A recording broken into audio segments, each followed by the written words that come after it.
Welcome to Peter and Roughie's football show here on STV. The main talking points on tonight's programme: fans protest at the team on the verge of winning the Premiership title and the team on the verge of leaving the Premiership. Steve Clarke is the latest to declare an interest in the Celtic job, and Rangers captain Lee Wallace picks up the Championship trophy and the club's Player of the Year award. That's just a few of the topics we'll be discussing. Alan Rough is alongside me, Peter Martin. Our bootroom guest is former Aberdeen and Celtic striker Joe Miller. So, only in Scotland, Roughie, could we have a situation where the team on the verge of winning the Premiership title suffer protests from the fans, and some of the banners out at Celtic Park certainly didn't miss the point. Empty jerseys, empty hearts, empty dreams, empty stands. Yep, and we've spoke about it on numerous occasions. You know, when the fans are at that state, you know, to vent their feelings, you know, it just shows you that there is trouble at the club, and it just puts the onus on the owners to get it sorted out. They've acted not quickly enough for them. You know, we're removing the manager, so it remains to be seen how quickly they move to get these supporters back on board again. Yeah, I think the feeling now is the manager's just going to try and limp over the line with this title.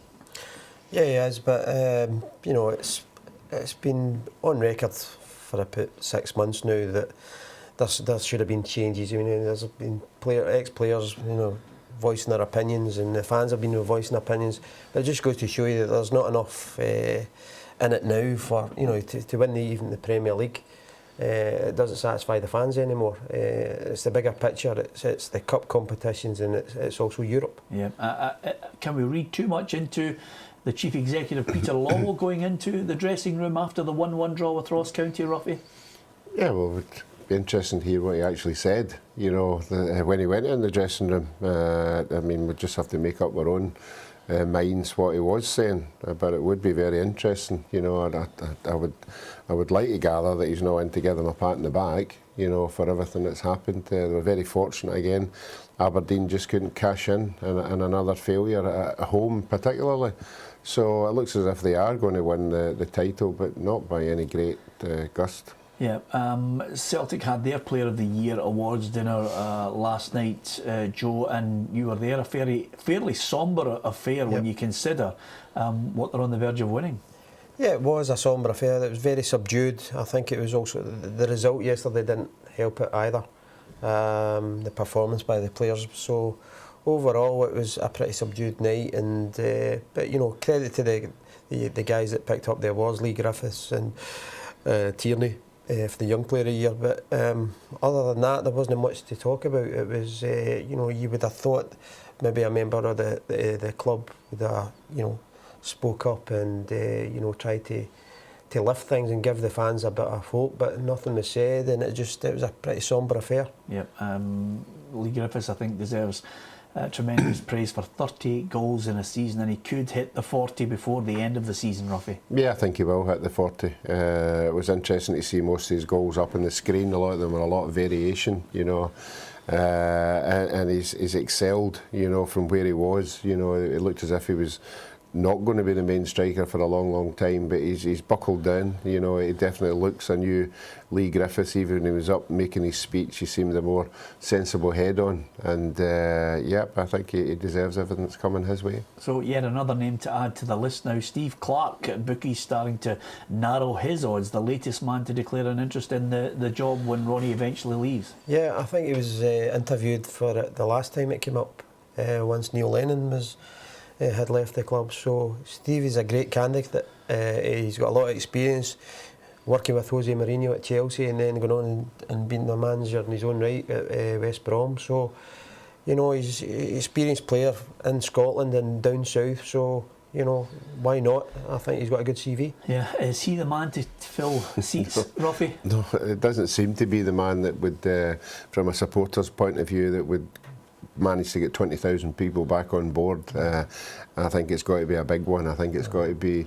They've got to push the boat out. They've got to do something to get everybody back on board. And I think only a big name will do that. I mean, it has to be the right, not any big name. It has to be somebody who's got the way ahead for the club. But as we've said on numerous occasions, it's not all about the manager, it's about the board. You know, it's what their ideas of the next 3 years are rather than the manager. Okay, in contrast, at the bottom end of the table, fans protesting wearing tangerine and black. Is this the day, Roughie, when you finally concede Dundee United are going to be relegated? Don't give me any mathematics, Roughie. Just give me an opinion that people will actually finally respect. Well, I am beginning to lose faith. Wait a minute. You know. Wait a minute. No, I've been hanging on for a long that Roughie, result. I'm not caring about faith. Just give me an opinion that the punters will eventually respect on this. Look at the table. Yeah, well, I mean, it's still mathematically possible. You know, as a if I was a Dundee United player, I'd be going, look, we're 8 points behind. There's still points to be won. We've got Kilmarnock coming up.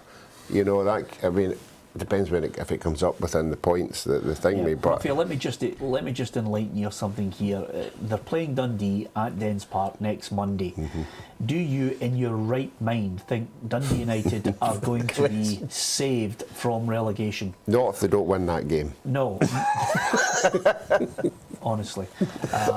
Joe, let's go to you for one modicum of sense on this. The United fans certainly not happy. The manner of the performance and the defeat at home to Hamilton Accies. Yeah, I think overall the past couple of years, I think they've watched them, you know, ship out talented players. They've moved them on to the league leaders at Celtic. Two it's went to Celtic. You know, you can't survive in that. And you know, you had Jackie McNamara coming in.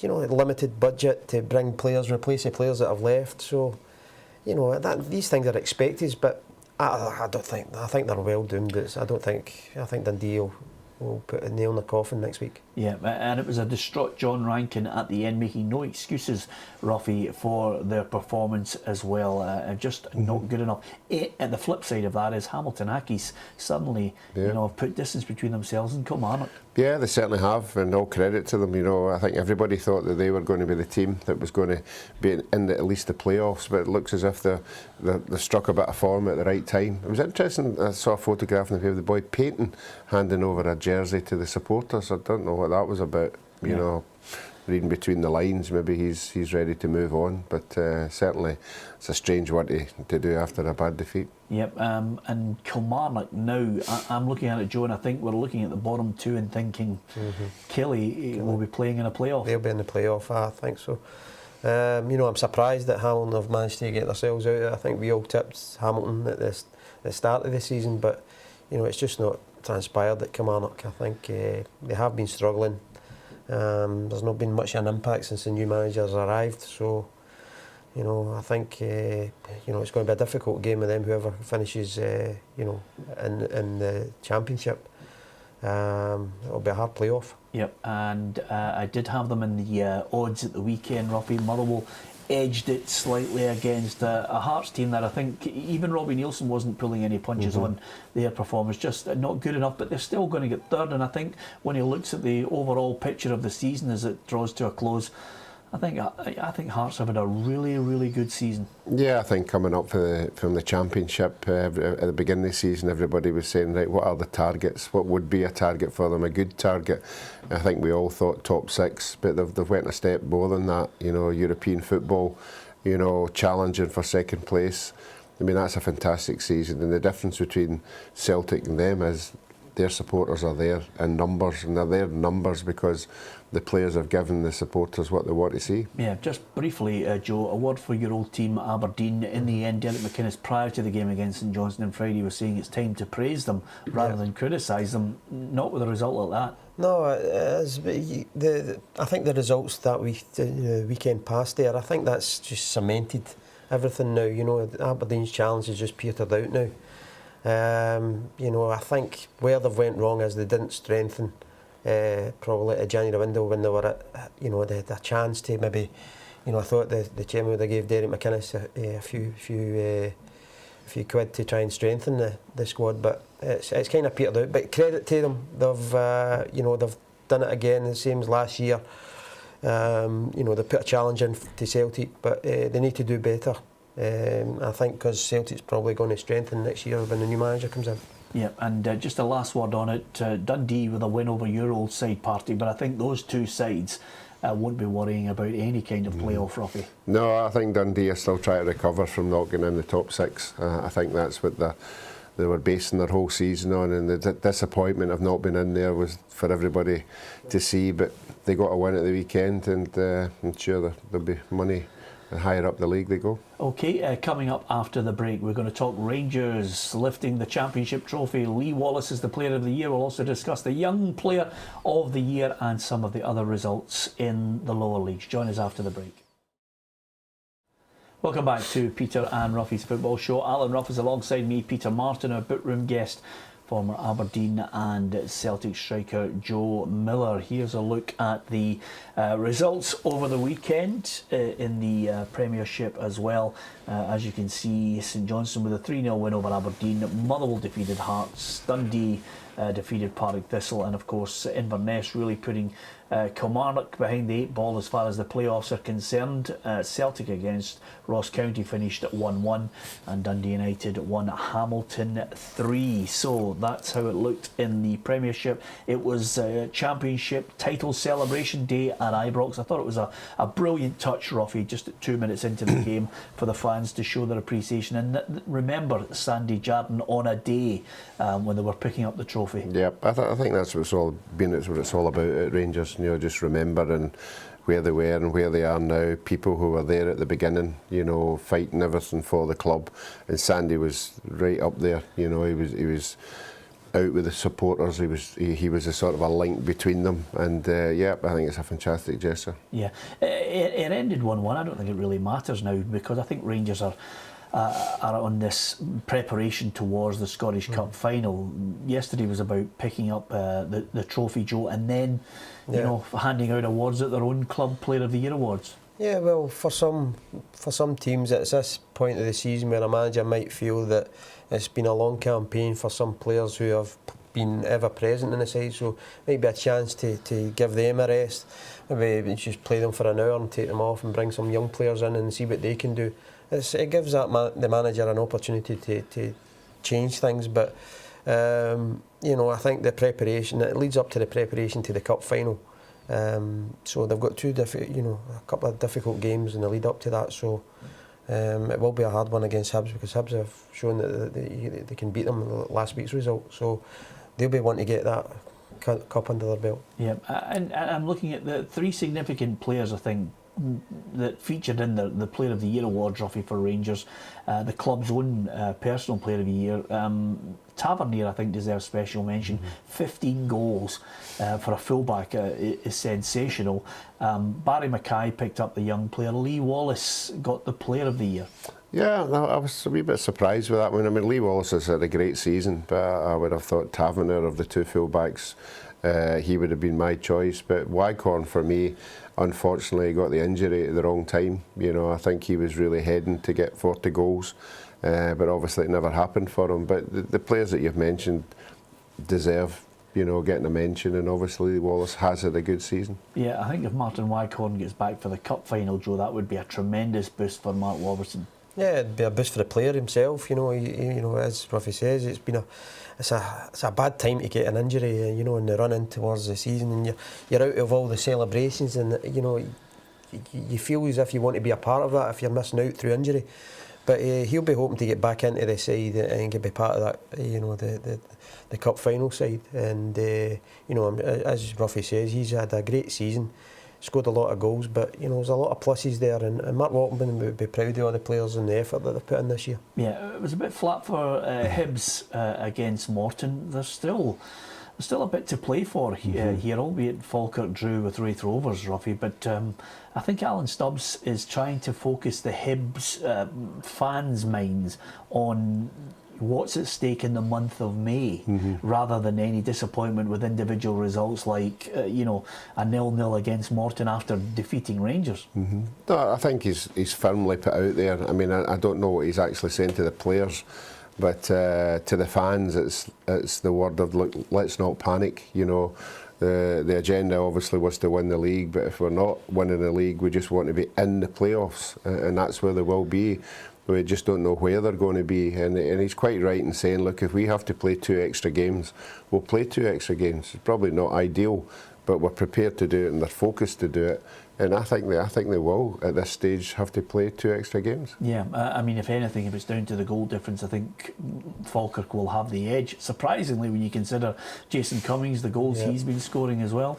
Yeah, I think Alan Stubbs has tried to, with the dip in form that they've had, I think he's tried to create a sort of siege mentality, because there's, everybody's sort of turned against them when they were going so well. And then, he's had a pop at the newspapers, and then all the other sides have all had a pop at him with Hearts on the websites and social media are all kind of having a pop. So he's kind of created this wee siege mentality, like, we'll show you. So, he's going about his business at the end of the season, where this is where it matters, and, he could have a good finish to the season, finish second, and possibly win the Scottish Cup. So, a good season for Alan Stubbs and the Hibs players. Yeah, here's the results from the weekend in the Championship. As we mentioned, Rangers drew with Alloa. It was Dumbarton seeing off St Mirren by 2-1. No goals between Morton and Hibs. Queen of the South getting a 3-1 win over Livingston, and Wraith Rovers and Falkirk in the later kick-off that day, 2-2. As far as League One is concerned, here's a look at how it all panned out in League One over the weekend as far as the fixtures. Airdrie with a convincing win over Dunfermline. I still think you're in party mode, Roughie. Albion Rovers 3-2 against Forfar. Brecon City with that slender win over Stranraer. Stenhousemuir defeating Cowdenbeath, and Ayr United 4-0 against Peterhead. I caught up with Davy Nichols of Peterhead, and I think Ian McCall's not fooled either by that result, because I think he's just making sure that the players are saved and putting cotton wool ahead of the playoffs. Yeah, well, again, it was an evenly balanced game. I think Peterhead missed a penalty, and obviously Rory McAllister getting sent off didn't help things either. But yeah, I think Jim, I think he did that in a big game. I think one of the players in saying he wasn't playing his best side. He was keeping the good players for the big games, and I think the big games coming up will be the playoffs. But it's interesting that Danny Lennon, who nobody's been talking about for a while, is on a late charge with Airdrie, so I would be keeping my eyes on them. Yep, okay. Right, did we do League Two? No. No, let's do League Two, Roughie, just to keep it all nicely wrapped up together. No goals between Arbroath and Montrose. Berwick Rangers with that 2-0 win. Elgin City with a 3-0 win away at East Stirlingshire, and Queen's Park. What a big win that was, Roughie, against Clyde, 2-1. Yeah, Queen's Park looked as if they were going to be out of it for a wee while there, but they've managed to get 2 or 3 results together. They've put themselves back up, I think, second top they are now, but it's still tight, still really tight with the games remaining, and if you could win the 2 games where others are dropping points, you've got a good chance. Okay, just a last couple of points to finish. It would be remiss of me not to mention what's happening down south. It's going to be the biggest shock in sporting history. They're getting ever closer now.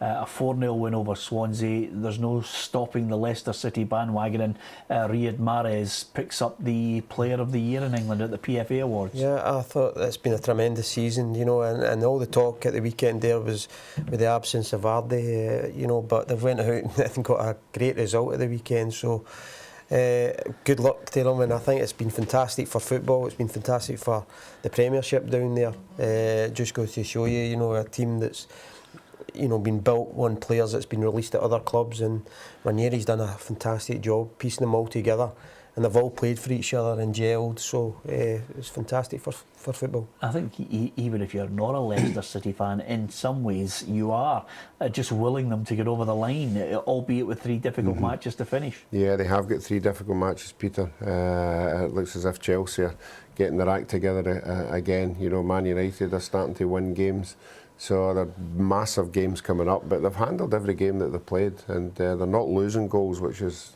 really important. Yep, the dream still continues. Champions League football, Roughie, Man City against Real Madrid, first leg. I mean, it would be unbelievable if Pellegrini could leave with the Champions League in the trophy cabinet. Yeah, well, I think, we saw Man City failing miserably in this competition, but they're coming up against a team, that's shown, for some reason, showing a lot of inconsistency. I mean, you look at the league, they're not winning games as comfortable as they are, and neither are Barcelona, so this might be an ideal time to get them. Yep. I think, I think with Aguero's form, has changed everything. When he plays, that's, you know, they're guaranteed 3 points. So, you know, he's been a big plus in their Champions League campaign because he's been outstanding. So Man City to beat Real Madrid? I think they could, yeah. Yeah, Roughie? Yeah, I'm going to go 1-0 Man City. And Atletico against Bayern in Spain? I'd go Atletico. I think they're a difficult side to I beat. think Bayern will get a draw. You think they'll get a draw? Okay, there's all sorts of lovely mouth-watering permutations. Aguero could be going back to Atletico Madrid and meeting them in the final if Man City could get there, and Atletico. And of course, Man City against Bayern Munich could be Pep at his present club going to take on Pep at his new club. Just a few of the things that you'll undoubtedly be looking out for over Tuesday and Wednesday, and we will be discussing it. Thanks to Joe Miller, and from myself and Alan Rough. Join us tomorrow at 7 again to talk more football on The Football Show. Good night.